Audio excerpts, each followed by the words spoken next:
네. 전 이번에 이제 두 번째 특별 세션 발제를 맡았고요. 그렇게 막 오래 걸리지 않을 것 같으니까, 어, 한 8시 반 이내로 끝낼 거니까 좀만 참아주시면 감사하겠습니다. 오늘 제가 발표할 주제는요, 이제 의료 분야에서 이제 인과적 추론이 필요한 이유에 대해서 한번 소개를 해드리도록 하겠습니다. 제가 좀 PPT를 다시 한번 훑어봤는데, 좀 정규 세션 파이널 프로젝트 발표 느낌이 없지 않아 있는 것 같긴 한데, 그래도 여기에 인과 추론을 수강을 하셨거나, 아니면 지금 현재 수강하시고 계시는 분들도 있으실 거고, 아까 파이널 프로젝트 주제 소개할 때, 그 IT, 그 다음에 이제 인과적 추론 관련한 주제가 있기 때문에, 제 발제가 조금이라도, 이제 파프 주제 선정에 있어서 조금이라도 도움이 되기를 바라며 발표를 한번 진행해 보도록 하겠습니다. 어, 아까 준하님이 좀 데이터 분석 전반에 대해 소개를 해주셨다면 저는 이제 기존에 발표를 했던 느낌과 좀 결이 비슷합니다. 논문을 하나 선정을 하고 그 논문에서 소개를 하고 있는 주제 위주로 이제 발표가 진행이 되는데요. 그래서 오늘도 이제 발표의 기반이 되는 논문 하나를 이제 말씀을 드리고 시작을 하도록 하겠습니다. 이 논문을 보면은 지금 제가 이렇게 노란색 형광펜으로 친 그 앱스트랙트 보시면 네, 여기서 이 두 줄을 보시면 이 논문이 하고자 하는 얘기가 다 내포되어 있다라는 것을 알 수가 있습니다.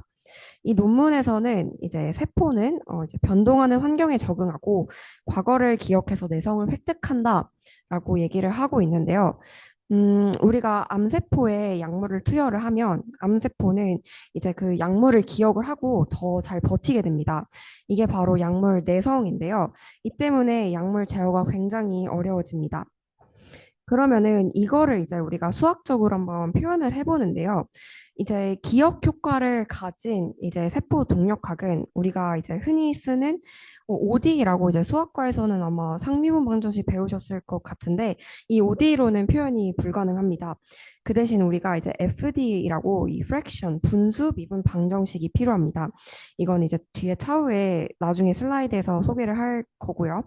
그리고 이제 세 번째로는 이제 우리가 파라미터를 모르는 상황, 즉 게다가 이제 복잡한 기억 시스템에서 최적의 투여 전략을 이제 수학적으로 구현하는 거는 현재로 불가능하기 때문에 이 논문은 이거를 이제 RL로서 한번 풀어 나가는 모습을 보여주고 있습니다. 그래서 이 논문 같은 경우에는 이렇게 크게 1, 2, 3번 이렇게 세 가지 큰 개요를 가지고 있다라고 보시면 될 것 같습니다. 그래서 이 흐름으로 발표가 진행이 된다라는 거를 염두에 두시면 감사할 것 같습니다. 본론에 들어가기 앞서서 또 다른 논문을 가져왔는데요. 이 논문은 분석을 할 건 아니고 이 논문에 있는 사례를 하나 빌려와서 네, 빌려왔습니다. 이 딥러닝이 가지고 있는 가장 큰 문제점 중에 하나가 이제 상관관계의 함정이라는 건데요. 딥러닝이 어찌 보면 장점이자 단점이 될 수가 있습니다. 이 데이터에서 어떤 패턴을 읽어내는 거는 딥러닝이 굉장히 잘하지만 이 상관관계를 인과관계로 착각한다라는 큰 한계점이 있습니다. 이걸 보여주는 사례를 이 논문에서 가져왔는데요. 이걸 이제 이 연구를 한번 설명을 해드리면 이제 1990년대 이제 피츠버그대 연구팀에서 이 폐렴 환자 14,999명을 대상으로 이제 AI 모델을 훈련시켰습니다. 이제 이 목표는 뭐냐면 이제 사망 위험이 높은 환자를 미리 찾아내서 입원시키는 것이었습니다. 그런데 여기 보시면 이 모델이 학습한 규칙이 있는데요. 이 학습한 규칙이 뭐냐면 천식 이력이 있는 폐렴 환자가 일반 인구보다 사망 위험이 낮다라는 좀 엉뚱한 규칙을 내보였는데요. 좀 아무리 생각해도 좀 직관적으로 이상하잖아요. 천식 이력이 있는 사람이 일반 인구보다 사망 위험이 좀 낮다는 게 좀 의아해 하실 수도 있는데 그러면 왜 이런 결과가 나왔는지 한번 우리가 추적을 해야 할 필요성이 있겠죠. 실제로 한번 확인을 해보니까 이 천식 환자가 이제 폐렴에 걸리면 이 ICU라는 우리가 흔히 중환자실이라고 생각을 하시면 될 것 같습니다. 이 중환자실에 보내지게 되는데 이 중환자실에 보내지면 이제 뭐 전신 스테로이드나 어떤 산소 치료를 중심으로 이제 지속적으로 치료를 받게 되는데요. 이러한 공격적 치료가 굉장히 효과적이었다라고 나중에 밝혀지게 됩니다. 그래서 이런 집중 치료가 굉장히 효과적이기 때문에 이 트레인 데이터셋에서 천식 환자의 생존율이 굉장히 높게 나타난 것입니다. 이로써 이제 AI는 그래서 천식 이력이 있는 폐렴 환자가 생존율이 굉장히 높다라고 잘못되게 해석을 한 것이죠. 그래서 AI는 결국에는 요 중환자실로 보내졌다라는 이 중간 과정을 읽지 못하고 천식이 있으면 사망률이 낮다라고 잘못 학습을 하게 된 것이죠. 이게 바로 상관관계였습니다. AI가 지금 상관관계만 본 것이죠. 그래서 만약에 이 모델을 실제 임상 환경에 배포를 했다면 이제 천식 환자를 저위험군으로 분류해서 오히려 저위험군이기 때문에 오히려 이제 이분들을 이제 병동으로 입원시키지 않고 집으로 보내버리는 말도 안 되는 사태가 벌어질 수가 있습니다. 왜냐하면 우리가 실제로 입원하지 않은 천식 환자의 위험은 사망 위험이 훨씬 높기 때문이죠. 그래서 네. 여기 설명을 했는데, 그러면은 이 사례로부터 우리가 이제 세 가지 고전적인 어떤 문제점을 발견할 수가 있는데요. 이제 첫 번째가 바로 컨파운딩이라고 이제 교란 변수입니다. 이제 AI는 이제 치료 강도의 차이를 이제 질병 자체의 특성으로 오인을 했는데, 이제 무슨 말이냐라고 하면은 이제 천식이라는 변수와 이제 생존율 사이에 아까 말했던 요 ICU 집중 치료실로 보냈다라는 숨겨진 교란 변수가 있었는데 이거를 이제 AI는 파악을 하지 못한 것이죠. 그다음에 두 번째는 이제 역인과인데요. 이거는 이제 Y가 X를 유발하는 혼동입니다. 즉 Y가 사망률이 낮아서 천식 진단을 받았나라고 이제 그 역으로 생각을 하는 겁니다. 예를 들면 지금 이 사례에선 조금 억지스러울 수도 있는데 예를 들면은 뭐 사망률이 낮다라는 거, 뭐 예를 들면 건강에 좀 관심이 많아서 병원에 자주 내원을 해서 뭐 건강검진을 받든 이런 사람들이 천식을 초기에 진단을 받아서 천식을 초기에 진단을 받는 이런 역인과적인 문제가 역인과적으로 방향으로 생각을 할 수가 있는 거죠. 이 사례에서는. 그다음에 이제 마지막으로는 이제 선택 편향입니다. AI는 어쨌든 이 중환자실에 입원한 환자 데이터만 학습을 했기 때문에 애초에 편향된 표본에서 학습을 한 거죠. 이제 입원하지 않은 환자 데이터는 학습을 하지 않은 거기 때문에 이거는 우리가 이제 통계 공부를 하면 많이 어, 배우는 내용이겠죠. 그래서 우리가 요 사례를 빌려와서 우리 본론, 즉 우리가 이 발표에서 다루고자 하는 것은 이제 암 치료에 관한 부분이기 때문에 이 부분에서 우리가 어떻게 방금 세 가지 고질적인 문제들이 나타나는지 한번 짚어보도록 하겠습니다. 이 암치료 맥락에서 살펴보자면 일단 첫 번째 이 교란 변수 문제에 관해서는 이제 내성이 약한 환자에게만 일단 공격적으로 약을 투여를 합니다. 그러면은 AI는 어떻게 잘못 학습하게 되냐면 이제 강한 투약을 하면은 이제 내성 세포의 증가라고 잘못 학습을 할 수가 있겠습니다. 헷갈릴 수 있으니까 앞선 사례와 좀 비교를 해서 설명을 드리도록 하겠습니다. 이건 앞서 살펴봤던 사례이고요. 이 사례에서는 이제 내성이 약한 환자가 이제 천식이 있는 환자의 대응이 되고요. 집중 치료는 이제 공격적 투약, 그다음에 이제 생존율이 높은 것은 내성세포의 증가로 대응이 될 수가 있겠습니다. 아까 AI가 천식은 이제 낮은 위험이다라고 잘못 학습을 했었는데 이 사례에서는 강한 투약은 내성을 유발한다라고 오히려 AI가 잘못 학습을 할 수 있는 거죠. 근데 여기서 이제 AI가 간과하고 있는 것은 이제 특정 환자군 선별 이 과정을 못 본 겁니다. 아까에서는 이제 네, 특정 환자군 선별이라는 과정을 못 본 거죠. 이게 교란 변수로 작용을 하는 건데 AI는 이 과정을 보지 못하고 이 뒤에 부분만 봐서 이렇게 잘못된 결과를 내린 거겠죠. 이제 두 번째로 이제 역인과입니다. 이제 뒤에서 설명을 드릴 건데 이제 세포에서 이제 감수성 세포랑 이제 내성 세포가 있는데요. 이거는 뒤에서 다시 한번 설명을 드릴 거지만 일단 요거부터 먼저 설명을 드리자면 일단 먼저 약이 있을 때 내성 세포 입장에서는 이제 약이 있으면 이 경쟁자인 이 감수성 세포가 다 죽어서 오히려 더 살기 좋은 환경이 되어버리게 됩니다. 만약에 약을 끊어버리게 되면은 이제 내성 세포는 이 내성을 유지하는데 굉장히 많은 비용이 들기 때문에 그 약이 없는 환경에서는 그 비용이 부담이 되기 때문에 좀 감수성 세포의 증식 속도가 굉장히 빨라지게 됩니다. 그래서 네, 그렇게 됩니다. 그래서 이제 데이터에서 이제 약을 끊은 시점과 내성이 줄어드는 시점이 함께 관찰이 되는데요. 이게 바로 상관관계입니다. 이때 이 두 사건이 같이 일어났다고 해서 이제 내성이 줄어서 약을 끊은 건지 아니면 약을 끊어서 내성이 줄었는지 이 방향성이 굉장히 불명확합니다. 그래서 첫 번째 해석은 이제 약을 끊었더니 내성이 줄었다 이 방향입니다. 이 해석으로 생각을 할 경우에는 약을 끊었으면 이제 요 부분 생각을 하시면 되겠죠. 이제 내성세포가 경쟁에서 밀리면서 감수성 세포가 이제 회복이 된 것, 즉 약을 끊은 게 원인이 된 경우고요. 두 번째 해석으로 생각을 하면은 이제 내성이 좀 자연적으로 먼저 줄어들고 의사가 이제 약을 안 써도 되겠다라고 판단을 해서 약을 끊은 것, 즉 내성세포의 감소가 원인이 되는 경우입니다. 이때 AI는 이 둘을 구분을 하지 못하고 이제 상관관계만 보고 이제 약을 끊으면 예를 들면 약을 끊으면 내성이 줄어든다라고 그냥 일방적으로 방향을 자기가 맘대로 멋대로 결정을 하는 거죠. 그래서 이런 문제점이 이제 딥러닝이 상관관계를 인과관계로 착각한다라는 문제점을 제대로 확인할 수 있는 문제점 중에 하나고요. 마지막으로 이제 선택 편향인데요. 보통 임상 시험은 이제 이상적인 환자에게만 적용합니다. 여기 이렇게 써놨듯이. 근데 우리가 보는 이제 병원에 오는 일반적인 환자들은 이제 중증 고령 동반 질환 환자이기 때문에 좀 편향된 표본에만 임상 시험을 적용했다라는 좀 한계점이 있습니다.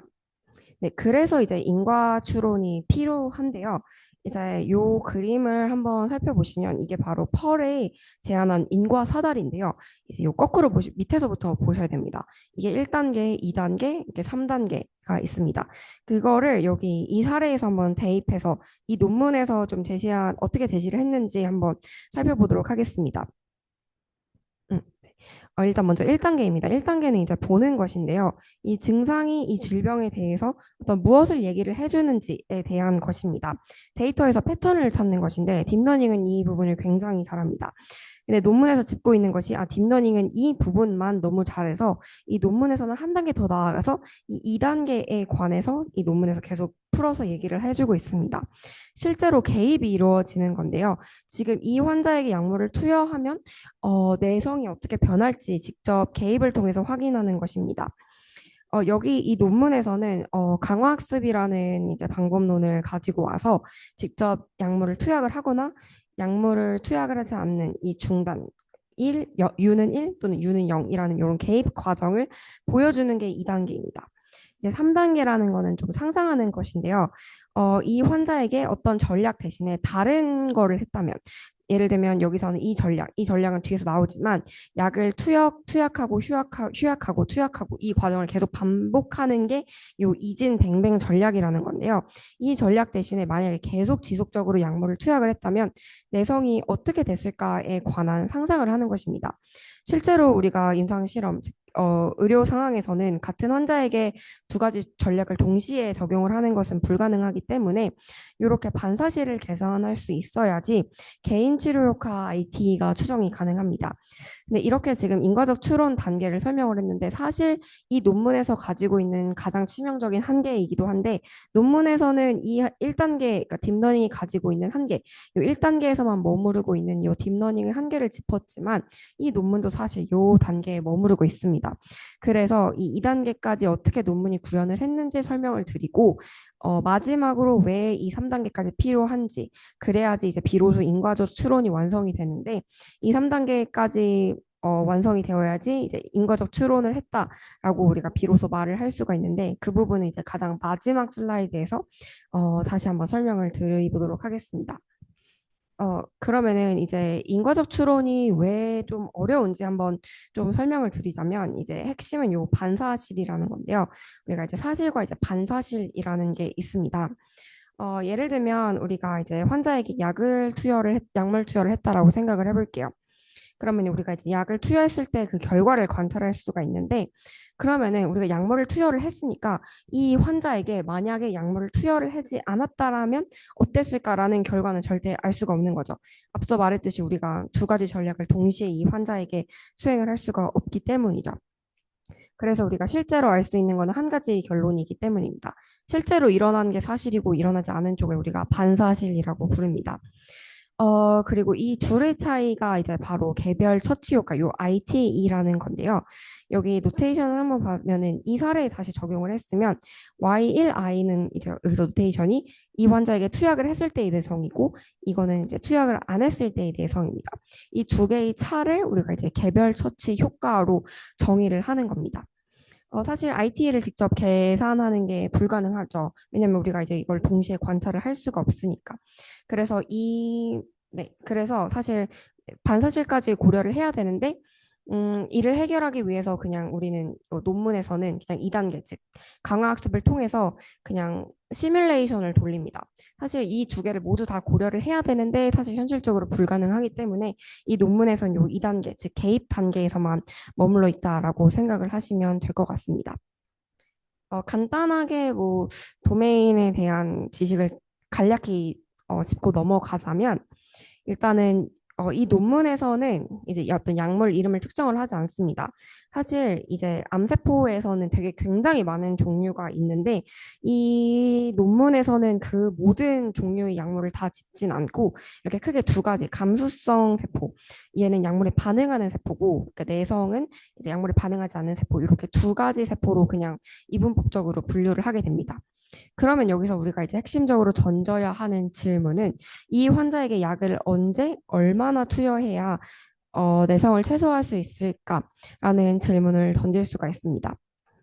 앞선 슬라이드에서도 말했듯이 제가 계속 강조하는 게 이제 상관관계가 아니고 이제 인과관계가 중요하고 인과적 추론이 필요하다라고 말씀을 드렸기 때문에 그냥 제가 다시 말씀을 드리지 않아도 데이터만 봐서는 이제 약물 투여가 내성을 만든 거지 아니면 원래 내성이 있던 세포가 약물 투여 후에도 살아남은 건지 그 방향을 알 수 없기 때문에 인과를 따지는 게 굉장히 중요하다라는 것은 여러분도 체감을 하실 수가 있을 것입니다.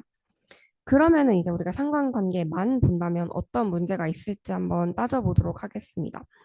일단 첫 번째 오류는요. 일단은 데이터에서 이제 약물 투여량이 늘으면 이제 내성세포도 느는 패턴이 발생을 하는데 제가 계속 앞에서도 얘기했듯이 AI는 그냥 이것만 보고 그냥 이 패턴을 읽습니다. 약물 투여가 내성을 유발한다라고 학습을 합니다. 하지만 실제로는 이제 내성세포가 먼저 증가해서 종양이 악화되고 의사가 이걸 보고 약물을 더 투여를 하는데 그런 약물들을 더 투여를 합니다. 그런데 내성세포는 약물에 반응을 하지 않으니까 이제 계속 증가가 하는 게 사실 실제 상황인 거죠. 인과적 추론 관점에서 본다면 이걸 어떻게 해결할 수 있냐라고 하면은 이제 두 개입 효과, 두라는 연산을 통해서 개입 효과를 분리하는 것인데요. 이 두 연산이라는 것은 뭐냐면 이제 만약에 의사의 판단 과정을 무시를 하고 만약에 이제 강제로 이제 약을 투여했을 때는 어떻게 일이 벌어지는지 이때 내성이 어떻게 변하는지 관찰을 하는 게 바로 요 개입 효과입니다. 아까 그 인과적 사다리에서 그 2단계에 해당을 하는 것이죠. 그다음 이제 두 번째 오류에 대해서 살펴보면은 이제 약물 투여를 중단한 이후에 이제 종양이 줄어드는 패턴이 관찰이 됩니다. 그러면 이제 AI는 어떻게 해석을 했냐? 그러면 약을 끊으면 좋아진다라고 학습을 하게 됩니다. 하지만 실제로는 이제 약을 끊으면 이제 감수성 세포가 회복되는 그 효과인데요. AI는 이걸 관찰을 하지 못한 거죠. 약물 투여를 중단한 거랑 종양이 감소했다라는 어떤 그냥 그 두 가지를 관측을 해서 그 두 가지 상관관계를 관측을 했고 어떤 방향성을 제대로 학습을 하지 못한 것이죠. 사실 우리가 실제로 한 것은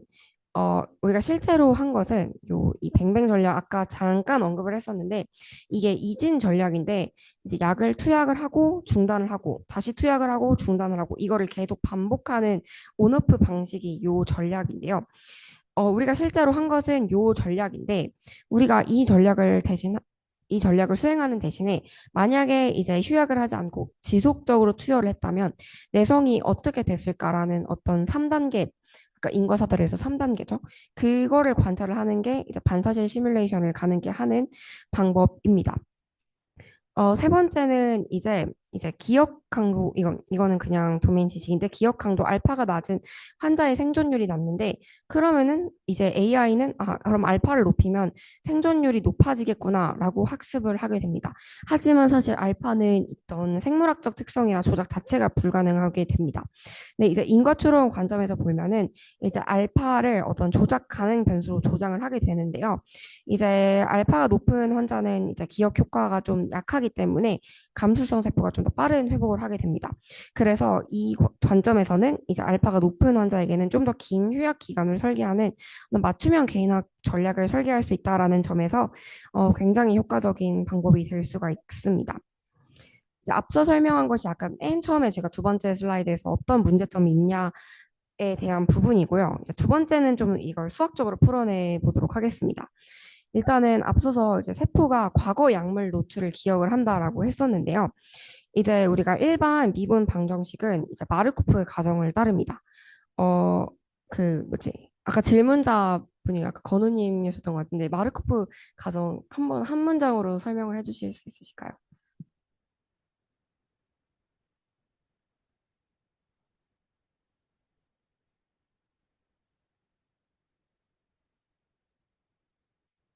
네, 그렇죠. 정확합니다. 그 마르코프 잘 설명을 해주셨는데 이제 과거의 상태의 스테이트의 반영을 영향을 받지 않고 단지 미래 상태가 현재의 상태에만 의존을 하는 게 바로 마르코프 가정입니다.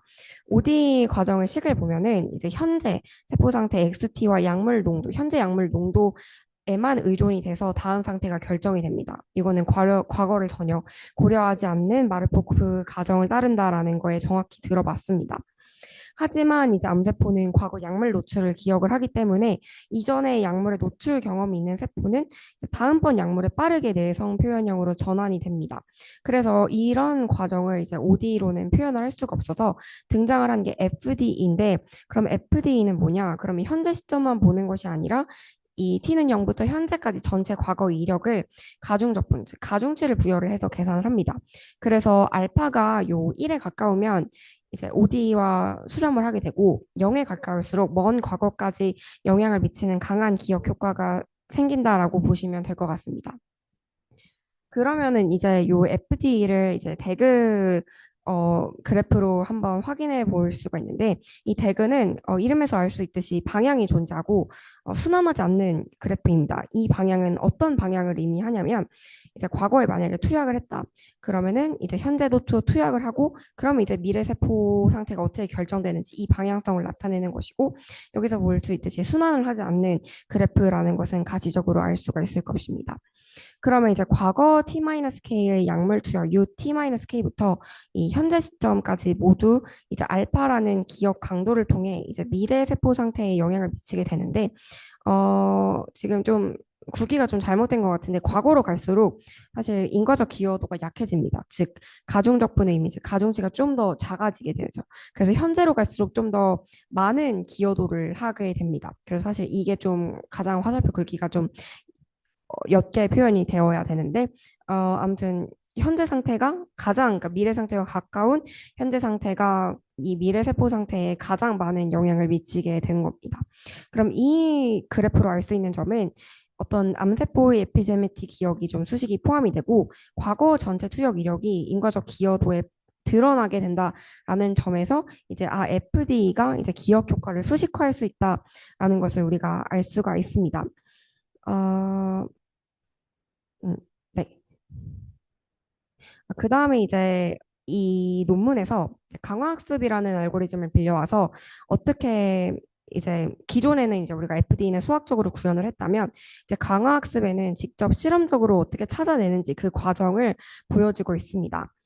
여기서 보여주고 있는 거는 이제 요 FD 환경 아래에서 어떻게 MDP를 설계하는지에 대해서 보여주고 있는데 그러면은 아까 이런 한 가지 의문이 드실 수가 있습니다. 아까 OD에는 분명 마르코프 가정을 따른다 했고 MD는 어쨌든 과거 전체 상태를 다 반영을 하기 때문에 그러면은 이거는 비마르코프 가정이 아니냐 그러면 왜 MDP 마르코프 디시전 프로세스를 적용을 하느냐라는 의문이 드실 수도 있는데 이거는 요 스테이트를 통해서 한번 보시면 알 수 있는데 요 프레임 스테이킹이라는 게 등장을 하는데 이게 뭐냐면 아까 우리가 이제 전체 과거 이력이 있었죠. 이거를 하나의 뭐 리스트처럼 우리 파이썬에서 리스트라고 생각을 하시면 됩니다. 이 모든 과거 이력을 요 하나의 어떤 프레임에 스택했다고 보시면 됩니다. 그래서 이 전체 리스트를 하나의 현재 상태로 정의를 합니다. 그러면은 이제 우리가 마르코프 가정을 쓸 수가 있겠죠. 그렇게 해서 이제 요 프레임 스테이크를 통해서 이제 비마르코프 문제를 마르코프처럼 근사를 합니다. 그러면은 이제 RL은 이제 요 과거 K 스텝의 이력을 이제 하나의 상태로 포함을 시켜서 FD 효과를 근사할 수 있다라는 효과를 얻을 수가 있습니다. 그리고 이제 강학습에서 가장 중요한 게 이제 상태, 그럼 액션, 보상, 이제 트랜지션을 어떻게 정의를 하느냐가 굉장히 중요한데 여기서의 액션은 아까 한번 설명을 했듯이 약물을 투여하는지 마는지 이렇게 이진 액션을 이렇게 설정을 했고요.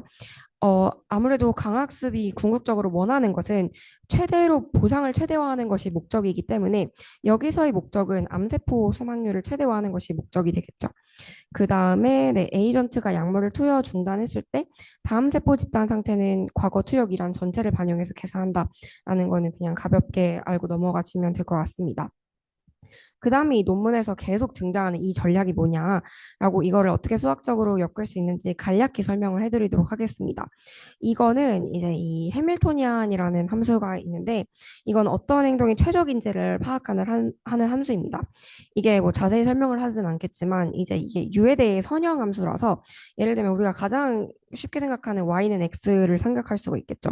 그러면 예를 들어 우리가 범위를 이렇게 정해지면 우리가 아까 약물을 중단할 때 0, 약물을 투여할 때 1, 즉 0, 1이라는 범위를 지정을 하게 됩니다. 그러면 이 함수에서 우리가 이제 최적화를 하려면 이제 가장 맥스 민을 찾아야 되는데 여기서는 사실 뭐 로컬 미니멈 맥스를 따질 필요 없이 그냥 가장 끝에 지점에서 이제 최대 최소가 발생을 하기 때문에 네, 약물 투여량도 최대 아니면 최소 즉 온오프 이직 결정만이 최적이 되는 상태이기 때문에 최적이라는 좀 쉬운 결론이 나타나게 됩니다. 그럼 이제 마지막으로 이 논문에서 어떤 실험 결과를 도출했는지 한번 살펴보도록 하겠습니다. 이렇게 크게 네 가지 결과가 나왔는데요.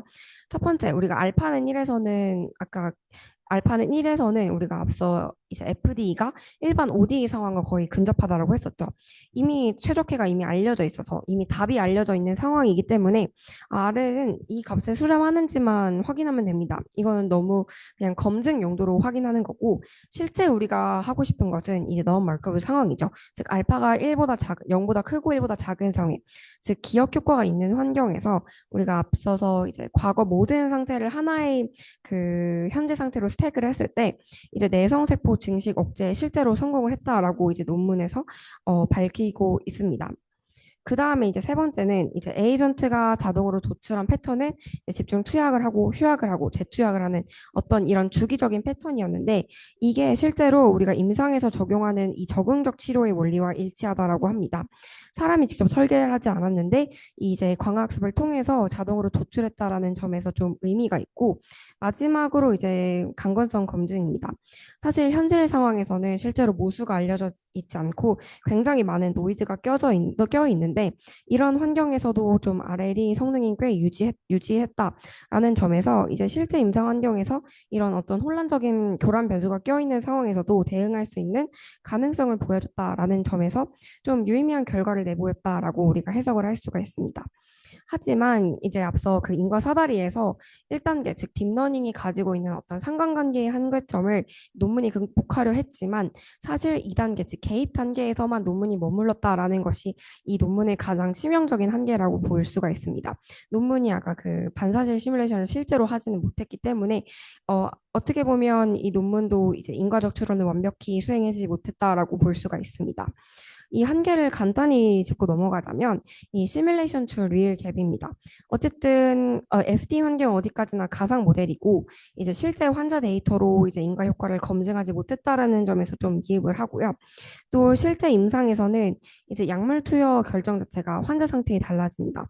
예를 들면은 우리가 이제 실제 임상 상황에서는 좀 종양이 빠르게 자라는 환자에게 좀 집중적으로 투약을 하는데 이제 공격적 투약을 하는 집단에서는 생존율이 좀 낮게 나오고 좀 보수적 투약을 한 사람에게는 좀 생존율이 만약에 낮게 나온다. 그러면은 이 결과가 즉 생존율의 결과가 좀 나쁘다라는 것은 이 공격적 투약 때문인지 아니면 애초에 원래 심각한 환자들 때문이었는지 이 방향을 사실 헷갈리기 때문에 앞서 말했던 그 딥러닝이 이제 교란 변수를 파악하지 못하는 이 문제랑 사실 생각 엄밀히 말하면 거의 비슷한 문제죠. 이 부분을 아직 해결하지 못했다라는 것이 또 큰 한계점이고 또 이제 알파 추정의 인과성입니다. 이제 교란 변수를 통제하지 않으면 이제 추정값 자체가 좀 오염될 수 있다라는 문제점이 있고요. 이거는 뭐 아까 계속 들으셨겠지만 동일 환자에게 사실 임상 환경에서는 두 가지 전략을 동시에 소행을 할 수가 없기 때문에 감사실 검증이 불가합니다. 그래서 완전한 인과적 추론이라고 볼 수 없지만 임시적으로 이렇게 단기, 중기, 장기적인 해결책을 내릴 수가 있습니다. 단기적으로는 이제 비슷한 환자끼리 비교해서 이제 프로페시티 스코어를 내고 이를 통해서 이제 투약 선택 평형을 제거하는 방식이 있습니다. 중기에서는 실제로 시뮬레이션이 아니고 이제 실제 데이터를 활용을 해서 이제 인과 모델을 구축하는 해결 방안이 있고요. 장기적으로는 실제 이제 병원 전자 데이터를 확인을 해서 검증하는 방법이 이제 해결책이 될 수도 있겠습니다. 마지막으로 이제 이 슬라이드를 마지막으로 이제 발표를 마치도록 하겠는데요. 이제 통계 공부를 하면 한 번쯤은 들어보셨을 이제 심슨의 역설인데요. 이 사례를 한번 보고 마무리를 하도록 하겠습니다. 이제 바이러스 치료 약물 A랑 B를 비교하는 상황에서 이렇게 요거는 이제 환자 수인데요. 이제 사망률만 따지면 A가 더 사망률이 낮으니까 더 좋아 보이지만 실제로 이제 환자 상태에 따라서 나눠서 보면은 이게 바로 인과적 추론 관점인데요. B가 더 낫다라고 볼 수가 있습니다. 안정된 집단이든지 이제 심각한 환자의 집단에서든지 어느 두 부분을 봐도 이제 B의 사망률이 훨씬 낮다라는 것을 확인을 할 수가 있습니다. 그러면은 왜 이렇게 전체 평균은 반대로 나왔냐라고 하면은 이제 B에 좀 더 심각한 환자가 좀 더 많이 몰렸기 때문에 전체 평균이 단지 높게 나온 것입니다. 그래서 요 환자 상태라는 어떤 교란 변수를 무시하면 이제 전체 결론이 사실 요 우리가 대부분은 요 전체 결론만 보잖아요. 근데 이 교란 변수를 무시를 하면 이 결론이 전혀 다르게 도출되기 때문에 인과적 추론이 굉장히 중요하다라는 것을 이 사례를 통해서 다시 한번 절감할 수가 있을 것입니다. 그래서 정리를 하자면 딥러닝은 이런 패턴만 학습을 하는데 인과추론은 그 방향을 한번 보는 것이죠. 왜 함께 늘어났는지, 또 내성이 먼저 생겨서 투여량을 늘은 것인지 아니면 그 반대인지 그 원인을 찾는 게 이제 바로 인과적 추론의 핵심이라고 보시면 될 것 같습니다. 이 제 PPT 파이프라인을 다시 한번 보자면 이제 FDA는 기존의 OD랑 다르게 어떤 암세포가 이제 과거를 기억하는 이 기억 효과를 수식화해서 인과 구조를 드러냈다라는 점에서 FDA가 의미 있다라는 것을 한번 짚었고 또 RL의 정책 학습은 어쨌든 좀 최적 시뮬레이션 전략이긴 하지만 그래도 동적 인과 구조를 드러냈다라는 점에서 좀 의미 있는 알고리즘으로서 작용을 했다라는 것을 이 논문을 통해서 다시 한번 알게 되었습니다. 그래서 인과적 추론에 대해서 한번 가볍게 짚고 넘어갔는데 도움이 되셨을지 모르겠네요. 이상으로 발표를 들어주셔서 너무 감사합니다. 중간고사 끝나고 너무 힘드셨을 텐데 수고 많으셨습니다. 감사합니다.